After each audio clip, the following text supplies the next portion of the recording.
Oklahoma's own News 9 starts now with severe weather.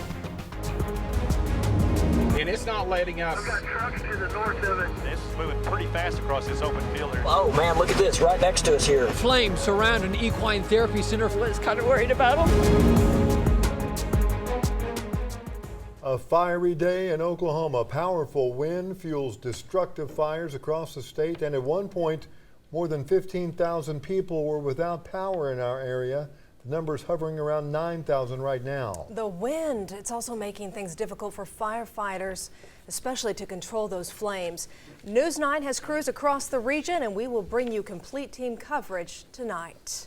Hats off to our storm trackers and David Payne. They were all over today. Yes. Marty Logan, who is a retired firefighter up in Northwest Oklahoma, was right in the middle of things. And just as you forecasted, it was going to be a dangerous day in terms of the fires. You know, potentially it was all there. Low humidity and a lot of wind, dry, dead, dormant vegetation, and, you know, it all came together. Unfortunately, it could have been worse, but it was bad enough. Marty Logan, he's still on the Fargo fire, which was the biggest fire in our state today. And we have hot spots out there. Let's get an update from Marty Logan up in Ellis County, again, just to the west of Fargo.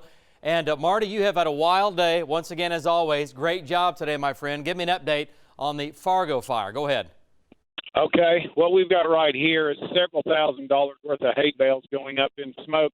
Believe it or not, they did a surround and drown on this fire up here north of Fargo. So this is the remnants of that fire. I'll have a lot more for you in Maine weather. Back to you, David. All right, great job, Marty and Deb Logan. Again, up near Fargo tonight. The town of Fargo was spared. Firefighters got on this fire and they got it down. Okay, let's go to Links 1. Today's fires, these are some of the bigger fires we had. We had quite a few of them.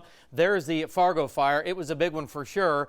But again, as Marty said, much better shape now in the Northwest. Today's maximum wind gust. We saw wind gusts to officially 45 miles per hour at the airport, 50 in El Reno. Look up here. 63-mile-an-hour wind gust in Vici, 63 at May Ranch, 60 in Woodward. Crazy wind, central and northern Oklahoma. Live wind gust here, still gusting to 30 to at times nearly 40 miles per hour. Cold fronts moving through. Look at these temperatures, 30s, 40s, 20s in the Panhandle. The cold air is headed eastbound and down. Next in weather, crazy wind is coming down. Bring on the rain, and boy, do we have a lot of rain ahead of us.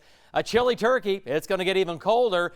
And we're talking about the possibility of some severe weather forecast and your 9-day coming up. Guys, back to you. And now back to those fires. We head out to McLeod in northwestern Pottawatomie County, where firefighters have contained a very large brush fire. Yeah, those flames came close to buildings out there, but firefighters got to them just in time. News 9's Clayton Cummins is on the scene for us tonight. Clayton?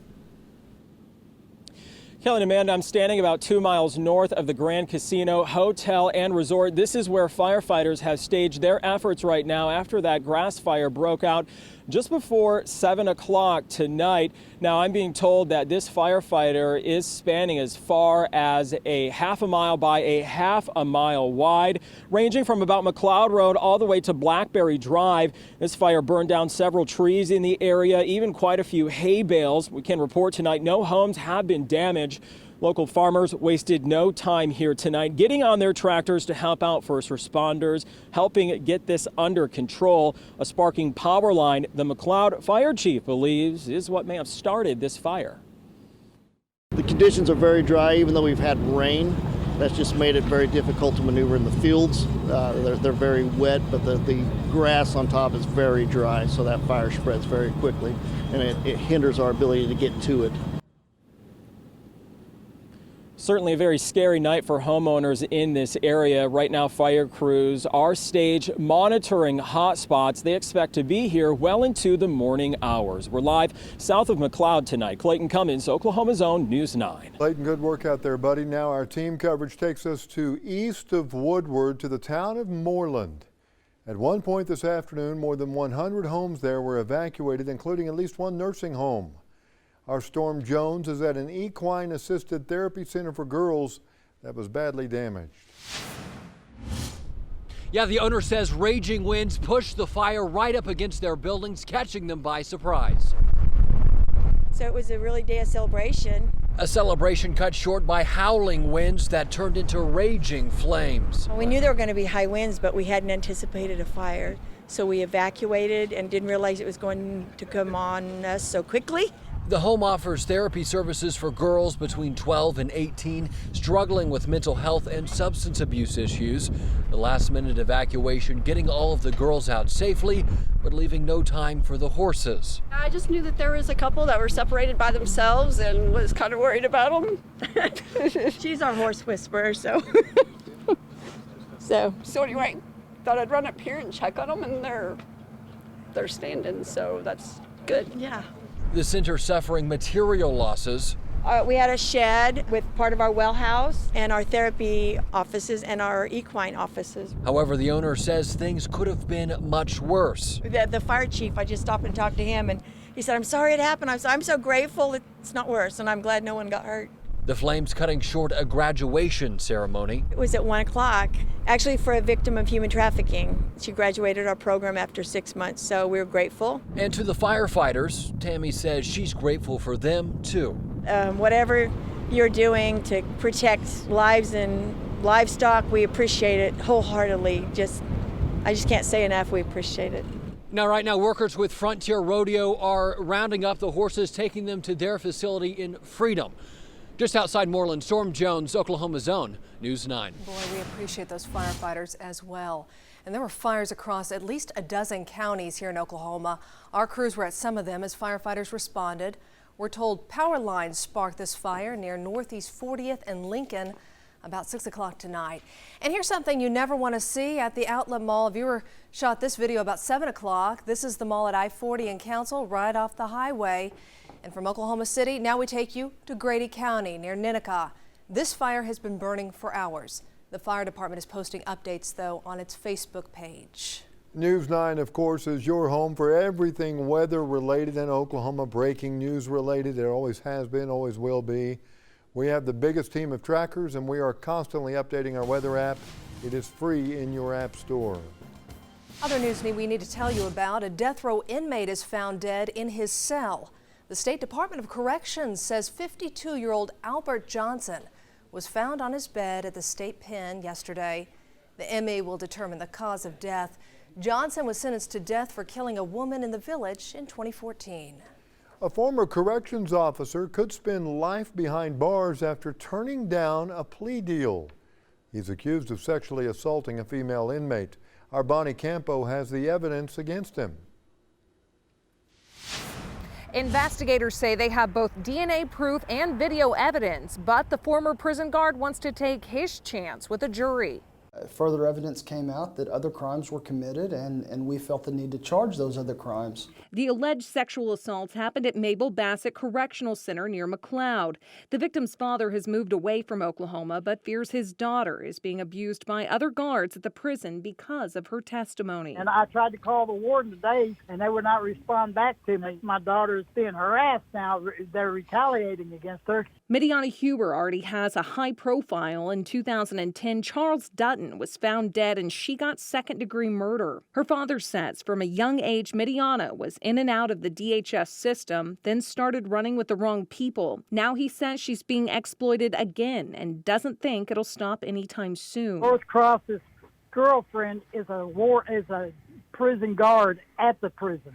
This statement just in from the Department of Corrections officials. The Department of Corrections takes seriously all allegations of improper conduct by staff. If allegations of such have merit, an investigation will take place. Meanwhile, prosecutors say North Cross took the inmate inside a staff bathroom within the prison's gymnasium over the summer. And we'll let a jury figure out how much time that a prison guard who has intercourse with somebody in his charge will get.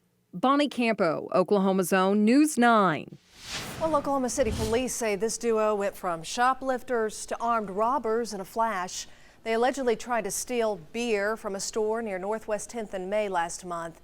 And when an employee confronted them, police say one of the suspects pulled out a gun. Well, Storm 1 gave us all that crazy wind today. Guess what? Storm 2 and eventually Storm 3 will give us rain and possibly some severe weather. Your forecast is next. Also ahead on News 9, caring for active military members.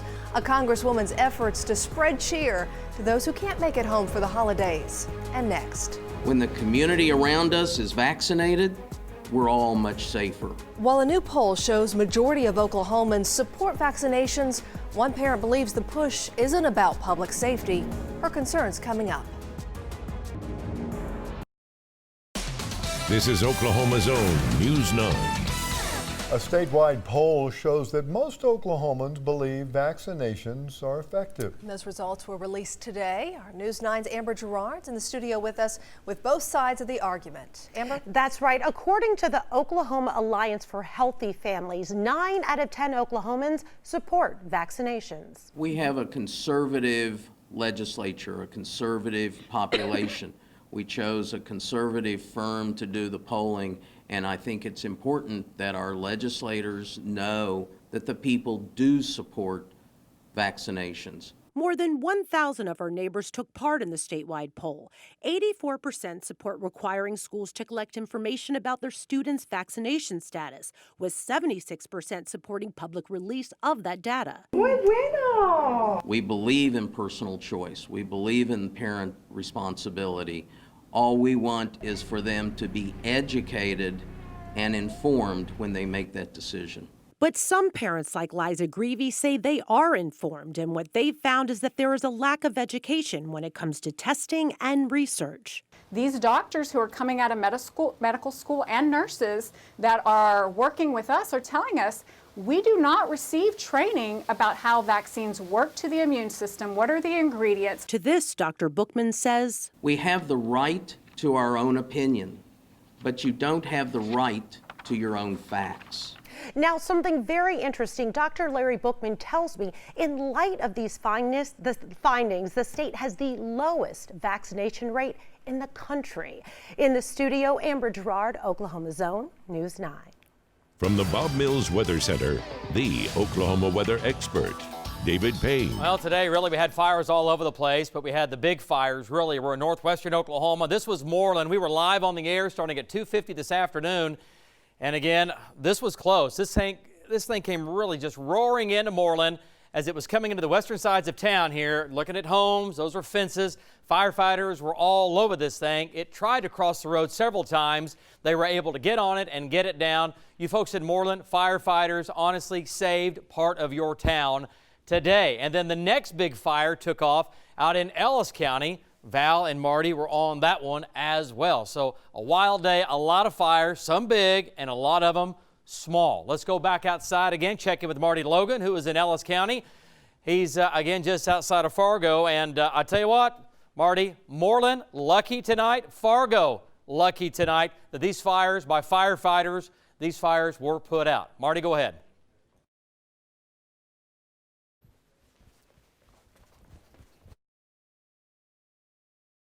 Smoke on the Fargo fire. The best count they've got is about 28 departments responded to this Fargo fire, burning about 4,500 acres from as far south as Granite and as far north as Englewood, Kansas came in. They said about 150 firefighters at this fire at Fargo. They ended up evacuating the whole town of Fargo. And I'm going to go back over to Moreland, touch on that. They evacuated 33 of the clients from the Moreland nursing home on some Moreland school buses, took them over to Woodward, to the Woodward Hospital. Today was their Thanksgiving lunch. Guess what the folks from the nursing home got to eat today? A Thanksgiving meal. So they got a field trip and a meal.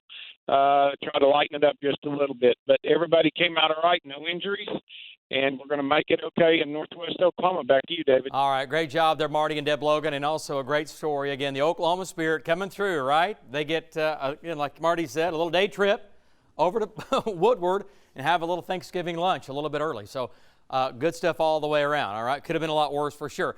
Today in Oklahoma City, we had a wind gust of 45 miles per hour, 50 in Guthrie, 50 in El Reno. Still quite a few people in the dark right now due to those power lines and tree limbs bumping up and down, bringing down some of those power lines. And again, some folks, yes, without power from central into western and northwestern Oklahoma. 42 degrees, winds gusting to 33 from the northwest. Now, cold front has moved through, no doubt about it. Wind chill right now of 32 degrees. So there's the cold front blasting in eastern Oklahoma. Behind it, 30s and 40s, 20s in the panhandle. How about 50s and 60s? That's what we had earlier today.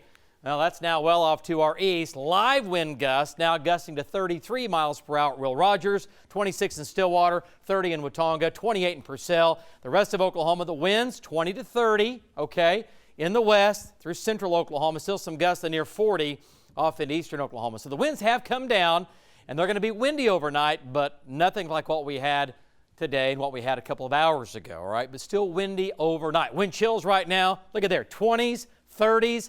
How about 12 degrees right now? That's the wind chill out in Boise City. All right, so the wind maker, it's out of here. The blizzard is pulling away from us. All we got from that was too much wind. That thing is out of here. Our next storm off the coast of Baja, California. Here it is. That is your next 100% chance of rain. And guess what?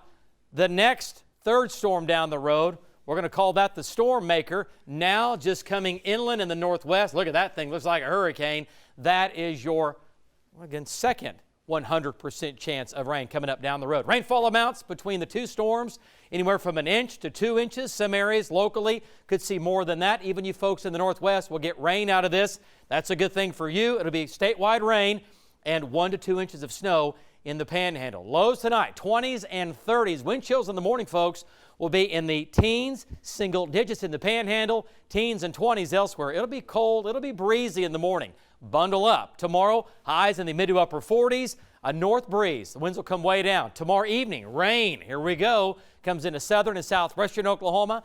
Overspreads the state tomorrow night with a winter mix in the northwest, snow in the panhandle. And as we get into Thanksgiving Day, chilly, highs in the 40s. That's it.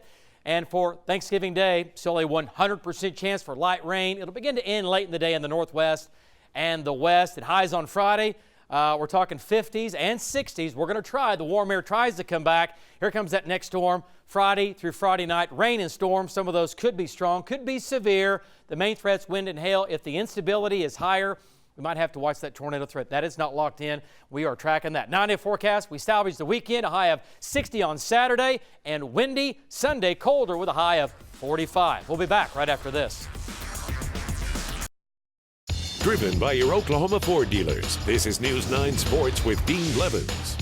Playoff rankings out with great news for the Sooners, who jumped 2 spots to 7th, most notably behind number 5 Alabama and 6 Utah. But Baylor leapfrogging to 9th and Oregon free-falling to 14 means the Sooner Big 12 championship team would have more impressive resume than the Tidor Utes. OSU 21st.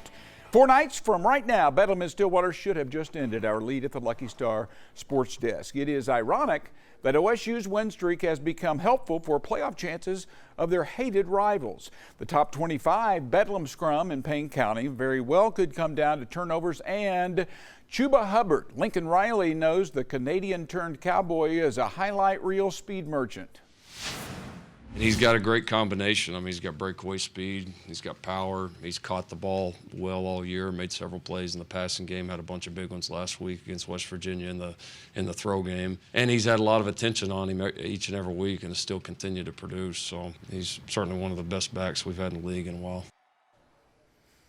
A late night in San Francisco saw the Thunder squeak out a road win against the Warriors. Here's Steve McGehee on the scene with the thrilling Thunder finish. If you went to bed too soon, you missed the comeback by the Bay Monday night. With 3:18 to go in the game, Golden State had a 10-point lead on the Thunder. The veteran Chris Paul starts the comeback by knocking down the long-range three. Then Dennis Schroeder follows that up with a three-pointer. Oklahoma City would not go away. Shai Gilgeous-Alexander stepped up in crunch time, the steal and the layup at the other end. Then Paul, one more time, puts Oklahoma City up for good. Their first lead in the game since the first quarter. Oklahoma City goes on to win by 3. I think we just wanted to win, and we were willing to do whatever it took. Coach's challenge us at halftime told us our defense was basically bogus. So we tried to pick up the intensity in the second half, but we got to find a way to not have to get challenged to make it like that. Chris Paul didn't even realize it was Oklahoma City's first road win of the year. They'll go for 2 in a row when they take on the Blazers Wednesday night in the Moda Center. From the Chase Center in San Francisco, Steve McGehee, Oklahoma's own News 9. Looking good, Sooners Meet former Big 12 rival Missouri in the Tigers' backyard in Kansas City. Austin Reeves, late game and one, 19-10, leads the Sooners in an impressive bounce-back win. Unlike in last night's loss, 6-1 OU comes out strong, and they win the consolation game at the Hall of Fame Classic. Cowboys face their toughest test yet on Wednesday against Syracuse at the Barclays Center. Today, Mike Boynton there taking his team to his former high school, Bishop Laughlin, for a practice session in the small gym in Brooklyn. I think sometimes they think, oh, what's this guy talking about? He didn't really play and didn't really grow up in the city. And, you know, the truth is, yeah, I grew up right here and got a chance to show him where. Classy guy. That now they need to win the game. Got to go home. Hope you'll stay with us. There's this new program to make sure those who put their lives on the line for us don't feel lonely this holiday. That's coming up next. Thunder Report. Coming up tomorrow morning on News 9 this morning, Wednesday will be one of the busiest travel days surrounding Thanksgiving. We are monitoring how storms in other cities will impact the holiday flights. We'll see you bright and early tomorrow. Also this holiday, we can let our veterans and active duty military members know how much they mean to us. Congresswoman Kendra Horn has launched a program she calls Holiday Cards for Heroes. Drop off your cards at her office near Northwest 4th and Walker from now until December 13th. Do not seal cards placed in envelopes. It's a great thing for everybody to do. Just checking the outages, still up there with OG&E, 8,400 customers, OG&E customers without power, about 2,800 in the metro area. But the good news is a lot of the people who were without power in the Northwest Electric Co-op, those have been restored. And it's the coldest right now. It's in the 30s and wind chills are in the 20s. So they need some electricity overnight. You know, did Fargo get their power back on yet? I think they did. I think Marty said they it. did. Good. That was the last check. I'll check again. All right. Just to make sure. Do that for me, will you? The Fargo fire is basically out. That's good. Good news. Have a good night. We'll see you tomorrow.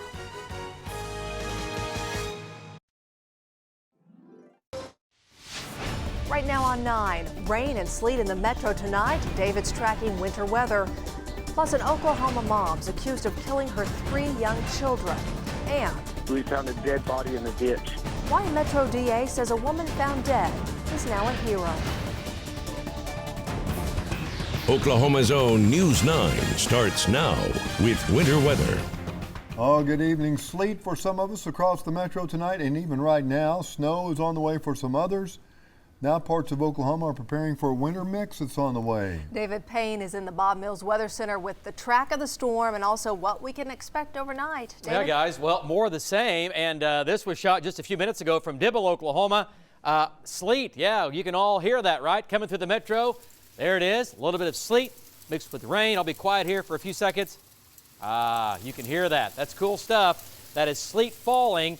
Here's the deal, though. Ground temperatures are warm. Air temperatures are above freezing. So that's why we don't have any travel problems. Look at these temperatures right now. 37 degrees in Oklahoma City. You might as well be at 90 degrees, okay? Well above freezing, even though the sleet and the rain will fall into tonight. That's the bottom line with that. And again, ground temperatures, here's another part of this story. Ground temperatures right now are also running, check them out, into the upper 30s. So road temperatures are warm, air temperatures are mild as well. Okay, the big view, it's a long storm running from Nebraska through Oklahoma, moving east right now at a pretty good clip. But look at all the rain. It goes all the way back out in the Texas Panhandle with, again, some of that sleet mixed in. Starts you off in the northwest.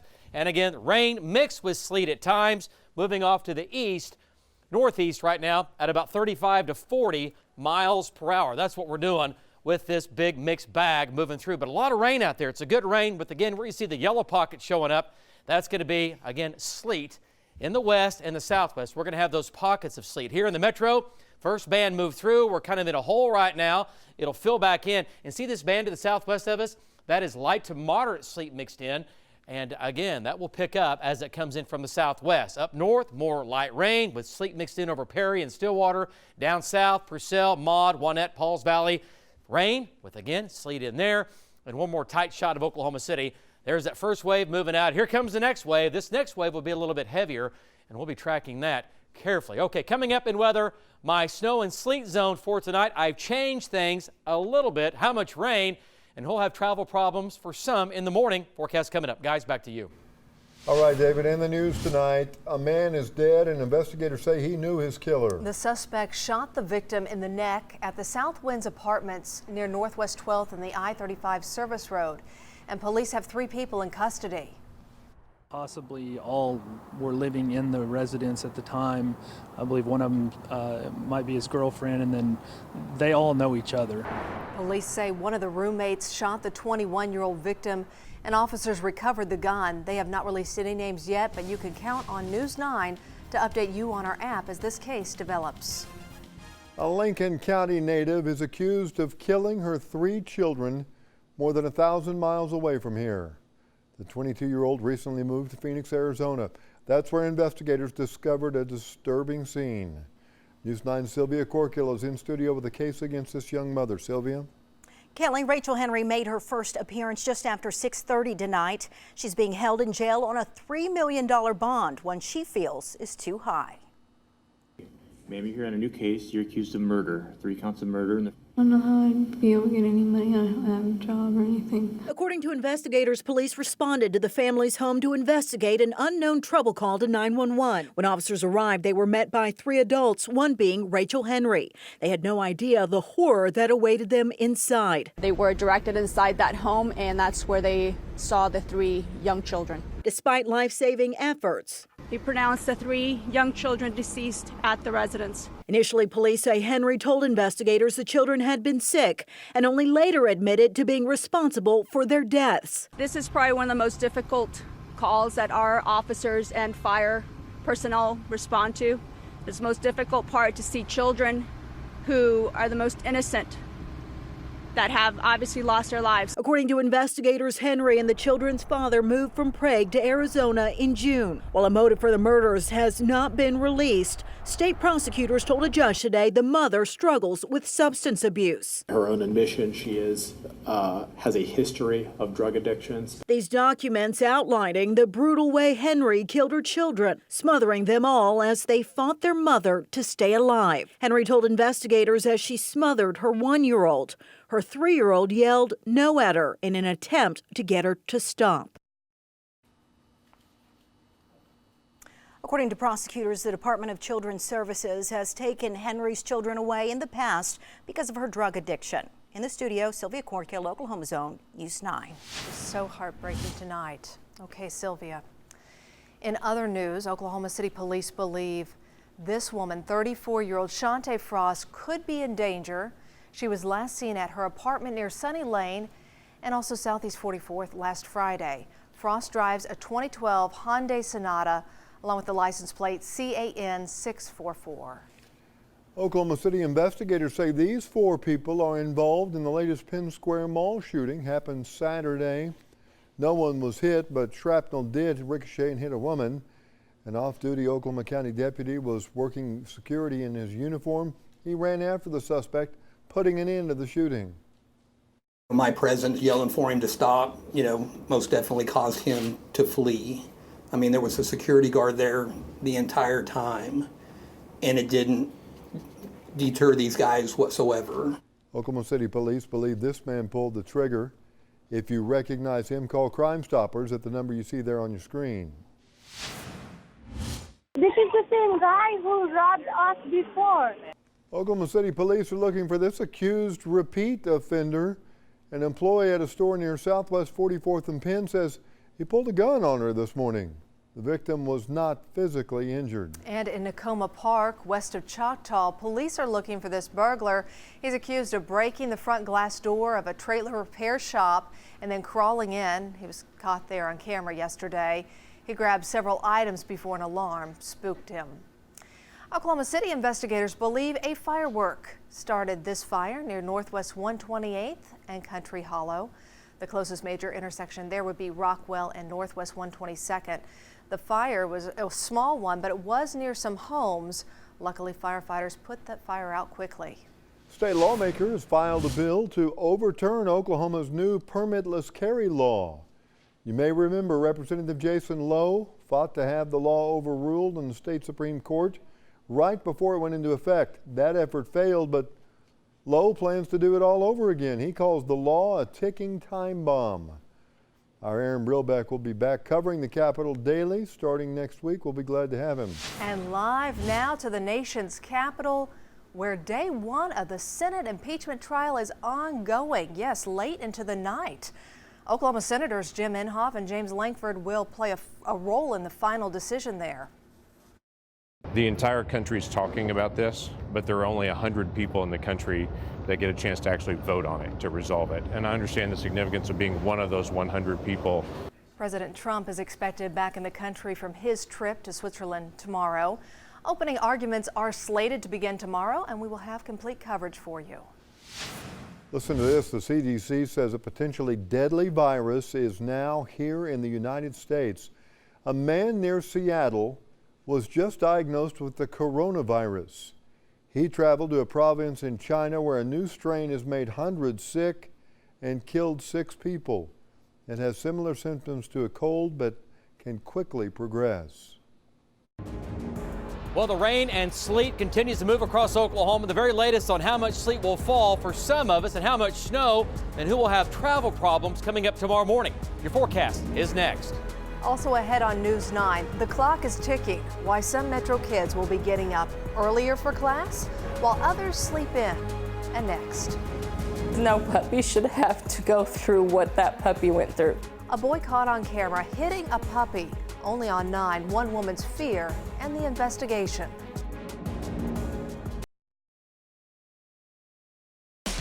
This is Oklahoma's own News 9. I just felt helpless and I didn't know how to help. That woman dedicates her life to helping animals, but a cruel act left her in shock. A video circulating social media shows a young boy hitting a puppy. Police are now involved, and our Clayton Cummins joins us now with the gut-wrenching images. That's right, Kelly, Amanda. This video made its rounds online during the day on Saturday on the app Snapchat. Clinton police are investigating. I do want to warn you, some viewers may find this video disturbing.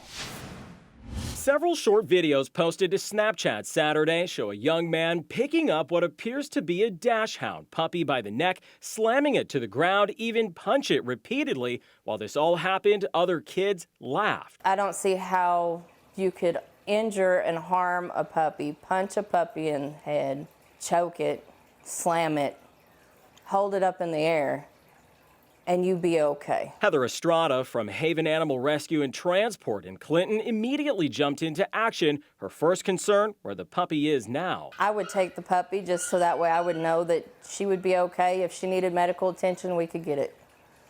You know, if there's damage to her back or any other part of her. The problem, investigators nor Heather have been able to find the dog. Police don't believe the incident happened in Clinton, but somewhere recently in western Oklahoma. So it concerns us greatly whenever you have someone who is apparently this young doing this type of activity. We need to intervene in that as soon as possible to make sure that this doesn't escalate into something way more than what anybody wants. As police continue to investigate, concerns continue to grow. Finding this puppy would mean the world for those concerned about it most. It would give me some sort of closure to know whether she was dead or alive.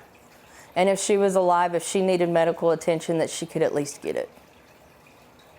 I think she deserves that. If you do know the whereabouts of the puppy involved, Clinton police would love to hear from you. I'm Clayton Cummins, Oklahoma's own News 9. Okay, keep us updated on that. 5 people are arrested accused in the death of a Shawnee woman whose body was found in a ditch back in 2018. That discovery was made by a jogger. News 9's Amber Gerard is here now with a story you'll only see on News 9. Amber? The more we learn about Colleen Smith's final days, the more heartbreaking her death becomes. Now there could finally be justice. 36-year-old Colleen Smith's badly decomposed body was found by a jogger in October of 2018 along South Rock Creek Road. Today, officers served several warrants and expect to make more arrests in the coming days. Among those charged, 41-year-old Rosie Sky Still. She's accused of second-degree murder. Colleen Smith, who had been overdosed on heroin, and 4 days after her overdose was placed in a ditch in rural Pottawatomie County, and where she laid covered up with a tarp for 8 days. 5 other people are accused of disposing of the body. We may never know whether Smith overdosed herself or if someone did it to her. Whether she dosed herself or whether they dosed her is irrelevant. We believe that the drugs were provided by by one of these individuals. And District Attorney Alan Grubb says that's where Smith's death won't be in vain. In death, Grubb says Smith is a hero. She's in an unmarked grave at this point, and she's going to do a lot for our community in cleaning up the drug scene. Most of these individuals have been involved in dealing drugs for most of their adult lives. This incident will help clean up Shawnee. Investigators plan to make up to 4 more arrests in the coming days. Still, and the others will be formally charged tomorrow in Pottawatomie County Court. Amber Gerard in the newsroom. From the Bob Mills Weather Center, the Oklahoma weather expert, David Payne. Well, tonight there is a battle going on above our heads, 3,000 to 5,000 feet up. We have warm air trying to work its way back in, some cold air as well. We're getting some sleet. Again, this was so good the first time we thought we'd show it again, right? There's Dibble looking good out there. And that's what the metro, that's what we've seen here in Oklahoma City and all across central, western, and northern Oklahoma the last several hours. It has been that sleet. You can hear that sleet, again, hitting on the windows, right, from time to time. Here's the deal, though. The good news, road temperatures across our state in the upper 30s. So there won't be, here in Oklahoma City or western or northern or southern Oklahoma, any travel problems. Now, far northern Oklahoma and eastern Oklahoma later tonight, we might see a few. More on that coming up. Look how big the storm is, running from South Dakota all the way deep into Texas. This ball of energy coming right across Oklahoma right now. And notice the computer, the big view on the radar, is saying this is all rain. Well, it's not quite all rain, because, yes, we have pockets of sleet mixed in. See the yellow showing up? You'll see some sleet mixed in there up around Buffalo, Freedom, Woodward, down to Taloga, Thomas. Good rains falling out here. It's mainly light to moderate rain. It's great moisture for the wheat and ranchers and farmers. Bring it on. And it goes all the way back out into western Oklahoma. Light rain and sleet down in Lawton. Little band moved through the metro, kind of that first wave a couple of hours ago. And here comes the next big wave now coming through, beginning of it right now.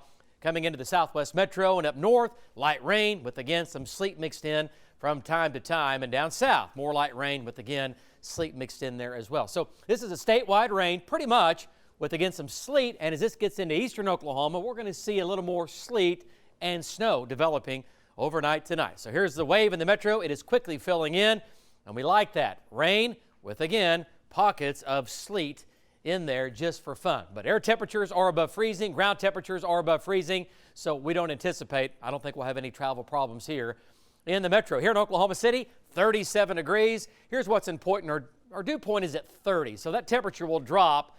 We'll bottom out at about 35 degrees overnight. That'll be our low temperature, 34, 35 degrees. You're as good as 80, all right? That's the same as 80 degrees. It's not freezing, it's not 30, it's not 28.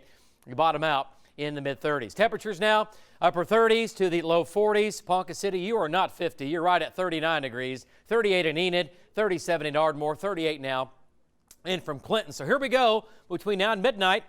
Big wave of rain, but again, pockets of sleet mixed in as we get into eastern Oklahoma. Overnight, we'll start to see a little more sleet, a little more snow setting up to our east and to our northeast, and this will change back over to a little freezing rain in the morning in eastern Oklahoma, and then just back to a chilly rain tomorrow afternoon. A little ball of energy will come through. That'll keep us in the drizzle and the showers in the metro into tomorrow afternoon. Rainfall amounts when it's all said and done, okay, late tomorrow, about 1/4 of an inch on average here in Oklahoma City, and the rest of us, not as much in the west, about 2/10 of an inch of rain, a little bit of sleet in the west, as much as 1/2 an inch off into eastern Oklahoma, and a little more in the south and southeast. So really, for this time of year, this is still a pretty good event. Not as heavy as what we had last week, but hey, it's good all the way around. Okay, so overnight through tomorrow morning, still going to go with a trace. That includes a little sleet, a little snow in Oklahoma City.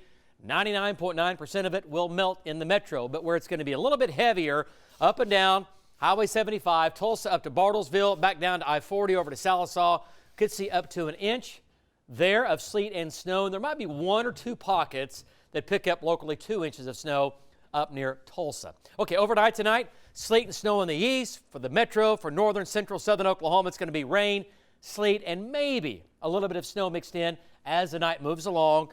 Mainly just a cold rain out west. Lows tonight, 33 in Ponca City. You're above freezing. 35 in Oklahoma City, well above freezing. 37 in Ardmore. Miami at a 31. There's one of your colder spots. Tomorrow morning, sleet, snow, and a little bit of ice changes to just basically rain. The rest of us in the morning, light rain and drizzle. And then for the roads tomorrow morning, where we have a few problems, maybe from Ponca City to Stillwater, from there east, but mainly north and east and south of Tulsa, off into eastern Oklahoma. I think the roads are just wet in Oklahoma City in the morning. Tomorrow afternoon, still light rain and drizzle. It continues, and highs tomorrow in the 40s. The sun, hey, remember that? It returns Thursday afternoon. Nice little warm-up into Friday. Slight chance for a sprinkle Saturday. Big warm-up early next week, and another strong storm for Tuesday of next week. We are tracking that. Sports is next.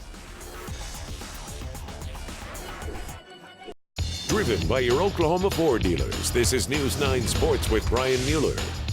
Hi, everyone, and welcome to the Lucky Star Sports Desk. The Cowboys are looking to avoid their first 0-6 start in Big 12 play in 3 years. On the bright side, when they lost their first 6 conference games in 2017, they went on to win 10 of their next 11. The Cyclones' only Big 12 win is against OU. Cowboys fell behind by as much as 11 in the first half, but go on a 13-1 run, capped off by Cam McGriff nailing the 3 to give OSU a 1-point lead. Early second half, Cowboys down 5. Jonathan Lawrence throws it down, but the Cyclones start to pull away thanks to future NBA lottery pick Tyrese Halliburton from way out there. One of his 6 threes, 20 points. 6 Cowboys in double figures, but it's not enough. OSU falls 89-82. Here's John Holcomb from Ames.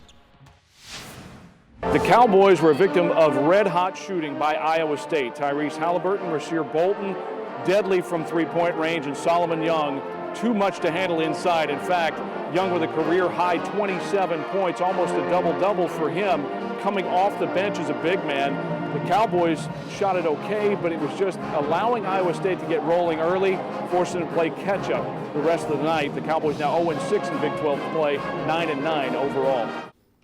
Thank you, John. The Thunder have been right at home on the road in the last month and a half, 10-3 since December 1st. Only the Lakers have more road wins in that span. OKC is in the Sunshine State for a game against the Magic tomorrow. They're coming off a 16-point fourth quarter comeback win against the Rockets yesterday, the third largest final quarter comeback in franchise history. We just have so many competitors and guys that believe. And it kind of helps a little bit that we've done it so many times this year, and we know what we're capable of. I felt like we just never gave up, and we knew that. I mean, we was missing a lot of guys, and we was with the guys that we had, we was ready to fight, and that's what we did the whole game. Give it up for Chuba Hubbard. All right, a nice turnout at the OSU Student Union today as the Cowboys held a football pep rally. Plenty to be excited about in Stillwater with Chuba Hubbard and Tylan Wallace returning for another season. All the hype has some talking about a possible national championship run. I mean, that's always been in my mind since I got here. Everybody chases a Big 12 championship. Everybody wants that, but I want something more than that. My teammates want something more than that, and that'll probably be the last time you hear me say that, but we're going to work for it, so. I mean, with the guys they have coming back, maybe. Who knows? Crazier things have happened. I like them aiming high. I know you like that. Brian, thanks. Coming up, the Metro School District changing its times. That's new after the break. I'm Robin Marsh. Wednesday morning, we'll tell you where some of the state's leading aerospace companies will be recruiting Wednesday, filling 1,500 open jobs in Oklahoma. All right, a Metro School District changing some of its times, start times for the next school year. Listen to this. Deer Creek posted the changes on its website. Parents with fourth graders will experience the biggest change. Their start time will be pushed back 65 minutes, and kids will be let out 1 hour and 15 minutes earlier than this year. Ah, okay. So if you have a kid who goes there, could you repeat that one more time, slow it down a All little the bit, information. and start at the end. It's all on the website. And work your way back to the front. Absolutely right. Rain overnight, a little bit of sleet. More of that in eastern Oklahoma. More in the morning, 4 a.m. We'll see you then.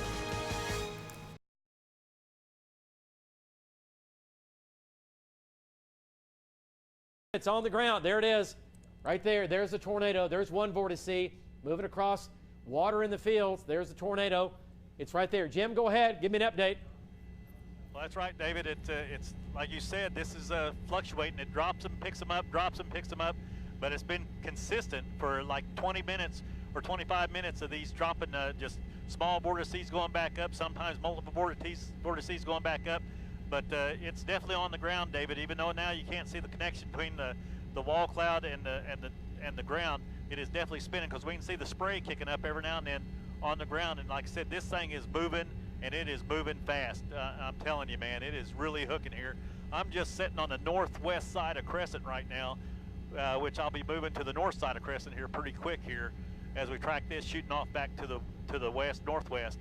But again, and move up to your right, move up to your right, move up, pan right. There's another one just dropped down, David. We were watching that one, it quit, now we got this one up front of us now. So okay, this is what's happening all along the line here, is this is dropping in one spot, and it moves up to another spot. Yeah. So now pan back to your left, right, good shot right there. Look at there, David, there's two of them right there. Yeah, there's in the this left shot. one, right? And so that's the problem with this storm here, man. It is just you know, we definitely don't want these two things coming together because it could get really bad. Okay. Yeah. But you're looking at the one on the left. Yeah, Jim, the one on the left's on the ground again. It's coning. It's on the ground. Yep, there it is. There's the tornado right there. Just a tornado big storm, on the ground. Man. That's all I can say. If we have street scope up, you can see County Line Road, Council Road. You can see kind of where it is right there. Like I said, I'm now about 2 to 3 miles northwest of Crescent right now. Okay, yes, you're about 5, what are we, about 5 miles, I think, northwest of Crescent, give or take, Jim? You're right. You're right. Okay, Yep, so roger that. That'd be about where, there it is. The one coned out, the front one coned out. Oh, right there it is. Now we got. There it is. Tornado on the ground. These are 2 tornadoes, David. 2 tornadoes, man, in this same storm that we're tracking here. Right, here we go. Okay, so there's the cone. Back to the left, back to the left. Look at the tornado filling in. Hang on. Okay, here we go. Okay, here we go. So we have 2 tornadoes. I'm splitting the uprights here. Tornado to my left, on the ground. Tornado on my backside, on the ground. And this is going to be northwest of Crescent, about 5 miles. MacArthur Boulevard, crossing MacArthur Boulevard. Tornado on the ground there, and tornado on the ground here. 2 tornadoes right now on the ground. This is going to be northwest of Crescent, and these tornadoes continue to get stronger, at least at this point. We'll see what they do, but that is beginning to weaken some. And here comes the next one. Watch the condensate. Watch the condensate fill in, right? Look at the snake. Watch the snake. Watch the snake. When the pressures get low enough, this is going to snake back, and it's going to drop in. Watch it. Watch it right here. It's snaking back. The tornado's on the ground. You just can't see the condensate. When it gets strong enough, there it is. See that? The pressures aren't low enough to get condensate to fill up the tube. When the pressure gets low enough, that's when you'll see it condensate all the way in. But sometimes it doesn't, all right? But you still get damage, and you still get debris, and you still get problems. And we've got problems. All right, look at the vortice. Now it's trying to pull back to the left. Look at that. Okay, just go back to Jim Gardner. Let's go back to Jim. And Jim, I tell you what, it is really doing a thing right now. And we had 2 tornadoes on the ground. Jim Gardner, I know you can hear me. What do you think? It looks like it's still on the ground to me. Rotation continues to be strong just to your northwest. Northwest of Crescent right now. Go ahead, Jim. Well, that's right, David. It looks like the one to the left of this one has died. This one has basically kind of roped out, but it's still trying to reform there, David. It has been on the ground, but now it's kind of dissipating. But look what's up front, David. Now we're going to pan to the right again. We got another one on the ground. That's the 3rd one in this line, David. This just now happened. This is now to the north of those two. Those 2 dissipated, and this one started up, David. So it's just moving up the line here as we keep tracking it here. So again, County Road 69 that we see in MacArthur Road is right there on Street Scope that it's on right now, David. But this is crazy. We had a shot of 2 tornadoes a moment ago for Bob Bell Sky News 9. They dissipated, and then this one dropped to the north of those. So again, it is still on the ground, David, and that's the biggest problem with this storm here is you don't know where a tornado is going to drop out of this storm here, David. And this thing is putting on quite a spectacle. All right, there's the tornado. It's right here. See the condensate? Hey, Jim, have Rich zoom in on that for me. Have him zoom in on. I want to see it. I want to see the condensate on the field. See everything rotating around? It's right there, David. It's in the trees right now. Here it is. Now it's going through the trees. There's the backside of the tornado. It's just, remember, it's just fluid. It's just water. Now it's starting to sit and spin. It looks like over maybe some water. Just went over some power lines. And now it's getting stronger. Okay, getting stronger right here. Okay, so there it is. Tornado again continues on the ground. All right, it's going over another little pond. All right. Okay. Now it's lifted, David. Yeah, Now it's lifted. It's okay. lifted up again. Okay, let's. But again, that doesn't mean it's done. No. You know, I'm keep looking back. We keep kind of panning back because you just don't know where along this line one may drop out here on us, David. But again, that was the northernmost tornado there that just now dissipated. But again, everybody just be aware. It looks like it may be trying to move further up along the line here and form another spot here where it's going to drop another tornado, David. So this is just a very, very active storm here. Rich, come back, pull back a little bit, and tilt down. Tell me what road. Let's see what Street Scope says. Tilt down, tilt. Yeah, no, tilt down. Right there. Portland Avenue, okay. Portland Avenue and County Road 69. Okay. So all right. Right now I'm on I'm tracking Portland. Yep. Northbound. I'm Yep. just on the east side of Portland. Looks like we're going to have another one start up here just to the left of the screen there, David. Yep. I agree. At there any it moment, is. Okay. It's on the ground. Rich is telling me that the condensate's on the ground. You can see it on the ground again? So yeah, that's right. There it is. Right out the door again. It started another one. Okay. And we'll get a storm track on this. Just very active along this line here, David. Nope. It's just dropping tornadoes one after another. It is. But, Val? You know, Okay. we had just an amazing shot from Bob Mills, Scott, who's 9 there. Oh, it's incredible. When we showed 2 tornadoes, both of them on the ground. They both dissipated and then got the third one just to the north of it here. Right. So, yeah. So anyway, Rich said this one possibly may be heading towards some homes. Yeah. Okay. Hey, Jim, I'm gonna put you in the box over here on the side, and we're gonna go back to radar here real quick. So control room, let's put Jim over here.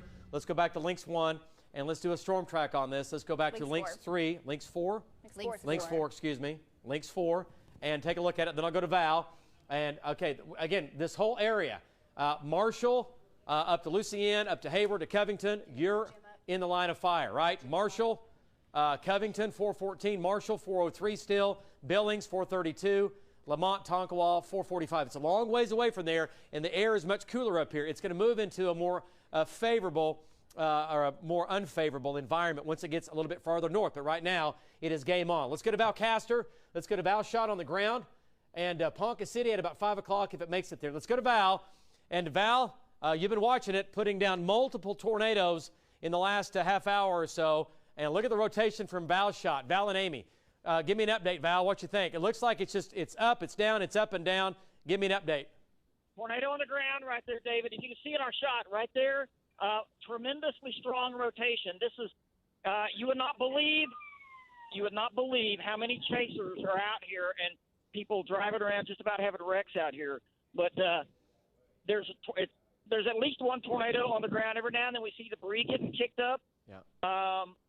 And also there's another funnel straight north of us. So there's 2 areas of circulation. Right. I'm going to ask these people if we can get by. Roll the window down. Can we go on? Can we go on? Thank you. Yeah. You can go on. All right. They waved us on. Yeah. Keep going. There it is. There's one of the cones. There is the rotation. There's a strong rotation. Every now and then we see debris being kicked up on the ground with the south rotation, but there's another funnel straight to the north. There's another funnel straight to the north that looks like to me it's been trying to come down also. Right. So anyway, we're about to catch up. We're about to go under it here in a minute, and this is going to be southeast of Lavelle, David, almost approaching Highway 74. Okay, yeah, great job. Great job, Val. Stay with it. Val's on the ground, obviously, and he is seeing what Jim has been seeing from the air. We've been live with this tornado for well over half an hour now, live with this one tornado. It's produced multiple tornadoes.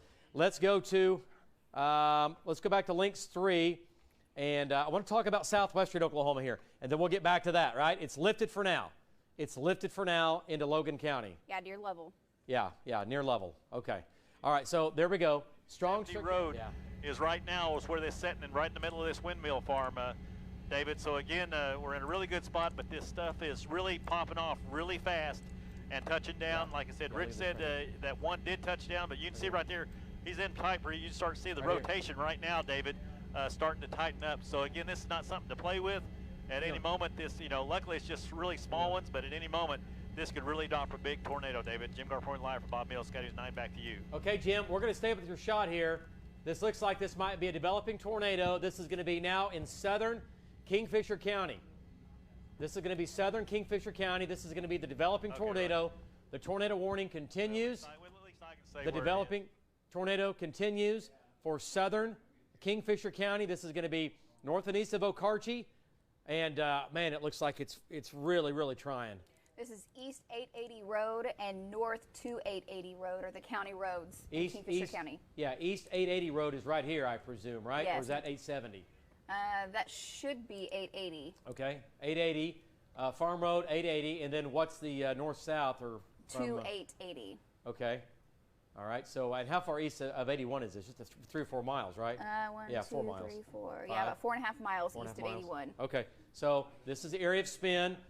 You can see the condensate. Look at the motion here. Look how fast. See that? That's how things happen. See how fast this is moving? Jim's not moving. He's stationary. See the motion of that? See, I'm looking on the ground like you are, folks at home. You're watching this live right here on News 9. I'm watching it on the ground. I'm looking for it on the ground. Val has a funnel. Let's go to Val. Let's go to Val Castor. Let's go to Val Castor. Take Val. Go ahead, Val. Tornado. Go ahead. All right, we got a funnel right behind us. It's really lowered fast. We had a quick funnel form right directly behind us. Okay, I'm turning around here. Okay, you see the dark area right there. That's the rotation right there. The funnel quickly formed. I see Jim in the background, by the way. It's right moving through the wind farms. It's just south of the wind farms, basically. We went right under the rotation. David, we're looking straight southeast. A quick funnel. The funnel lifted quick, but you see the lowering is still there, right where the funnel was. And, David, that's right where it's rotating, right exactly in that one spot. Now, I'm going to turn around. There's a car coming. Yeah, sorry. Yeah, there it is. It's right behind the wind field there, right behind the big one up front. Right behind the wind turbine. We're going to watch it for a second, then we got to keep moving here. Yeah. But that's where it's rotating. This is the lowest of the ground. We've seen it. I said it was getting organized. David, it's forming a funnel again. The rotation is increasing. Okay. We're watching it. I would say that it's very possible this could put down a tornado at any time. Absolutely, Val. Absolutely. And it's going to be near Banner Road. I'm going to say it's very close to Banner Road, possibly just a slight bit west of Banner Road. Yeah, that is Banner Road. The east-west road is going to be 880. Yep. Banner Road and 880. Yep. Okay. All right, Val. Yes. Walk cloud now. Yeah, no, it's definitely turning. Val, if it goes to the ground, holler. Let's go back to Link 3. Let's go back to radar. I want to point out this is not in Oklahoma City proper. This is a Canadian county now going into Kingfisher County. There's that area he's talking about. Again, yeah, right here. Right here. So there it is. There's the area of spin. And again, right here, here's the hook. Right? He's right here looking right at it. And Jim Gardner has it. Wow, let's go to Jim shot. Let's go to Jim shot. Take Jim shot, control room.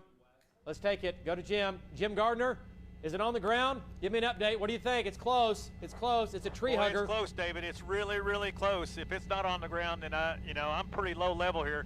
I'm almost just right at the top of the. Rich is telling me that he thinks it's.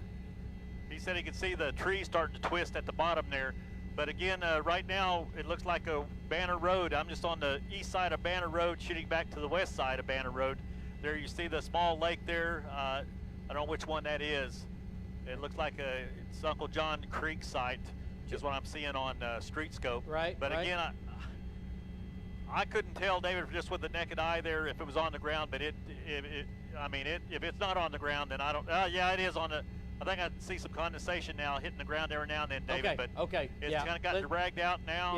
Yeah. I think it's just going to reorganize here again and just keep moving here. It's on the ground. But again, I'm looking at Banner Road and the East 860 is what I'm looking at right now on StreetScope. But again, I'm right in the middle of this antenna farm as it moves through. But you see it, this thing is reforming really quick. It gets ragged and man, it is really reforming really fast and getting tight here, David. So again, we may have had a couple of touchdowns here. I just can't tell you for sure, but it is definitely on the ground. Jim Garpoint live from Bob Bell, Scotty's 9. Back to you.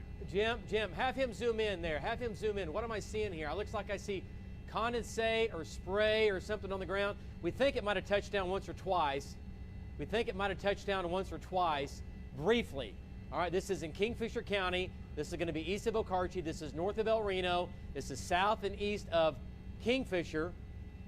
Jim, I don't see it on the ground right now, but it is really close. I mean, it is just, Jim, you know more about this. How tall are those wind turbines there? How tall are those? It is just above about those. 200 feet, David. Okay. About 200 feet, so yeah. It's down below the wind turbines. Okay. And right now it's really starting to form that classic dome right there. Now there is heavy rain right behind it, so it may get wrapped up in rain here. Right. Shortly, we got heavy rain in front of us, David, and this is kind of right in between.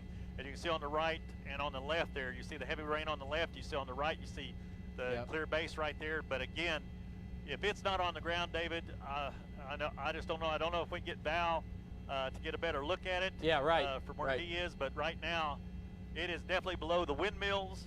It is below the windmills. I'm right at the top of the windmills. I'm just high enough where I can miss the blade as it rotates around. But so we're pretty low. Rich is telling me that he can see multiple vortices out of the back of this thing.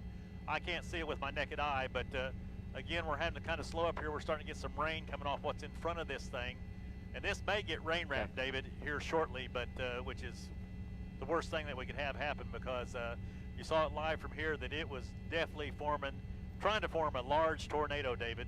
Well, yeah, no, it was definitely trying. It might have touched down once or twice. Hey, Jim, do me a favor. Just scoot a little further north and you'll get ahead of that rain. Only thing you have to worry about is the backside of the hook coming in with rain in that. Outside of that, you're good. So just go a mile or two to your north, and then it's going to be back to, and you see the area. Just if you go north, you'll get out of that rain another mile and a half, and the rain will end over you, okay? If you I'm looking at radar live. If you go a little further northwest, if you go a little further north, Jim, you'll be out of the rain. Okay, and then you'll have a better shot looking. You'll have a better shot looking back to the west and to the southwest of it. Okay, let's go back to the ground. And I'll tell you what, before we do that, let's go to Links 3. Look at the hook. Look at the hook, folks. I don't have to tell you what that is. We all know what that is in Oklahoma, right? There it is. Okay, this is going to be Kingfisher. There's the area of circulation. Valcaster is right there. Jim is right here. We're looking back to the northwest. Okay, shear rate, it's maxed out nearly for this event. For right now, that's pretty high. Our area of spin now is between Val and Jim Gardner. Jim's looking off to his northwest. Val Castor's looking off to his southeast. This thing is hauling, moving northeast at 50 miles per hour. Okay, let's back out. We'll do a storm track. And let's back out here just a bit. And let's go to Links 4 control room and take a look at that. Okay, there's the supercell. I want to point out there's nothing headed for Oklahoma City right now. That could change, and that will change later this afternoon. All right, the big story right now is this tornado warning. This is going to be for southern Kingfisher County. You can clearly see the hook. There's Kingfisher. There's Dover. This is going to go east of Dover. It's going to go east of Kingfisher. All right, it's going to go north-northeast. Okay, so doing a storm track on the hook part. Back here, we're looking at Marshall at about 3:55, Douglas 4 o'clock, Fairmont 4:10, Breckenridge 4:16, Billings 4:28, Pond Creek 4:35, and Tonkawa, let's see what happened to it. Tonkawa at about 4:43. It's a long ways away from Tonkawa, but in short term here, Garber, yes, Fairmont 4:10. Keep an eye on it. It's coming in from the south, right? It's coming in from the south, but it will go east of Kingfisher for sure. There's the hook. Okay. Okay, let's take a look at the video here. This is when it might have touched down just briefly. We're going to roll that for you here and show you what it looked like. And we'll get that video playing there. And that's what we were talking about right there. And again, it wasn't too strong, but you can see the condensate lifting, and it is turning into it. Okay, lifting and turning. And then after this, it got a little bit stronger as well. So it might have been a brief touchdown. And let's go to the next piece of video here. And this is when I think it was a little bit stronger possibly. Rich Kriegel, that is Jim's photographer, photojournalist that is with Jim. That's running the camera. Then we have Jim Gardner at the helm, flying it, obviously. And this is when Rich was thinking he was seeing little areas of condensate on the ground. That would make it an official tornado. But right there.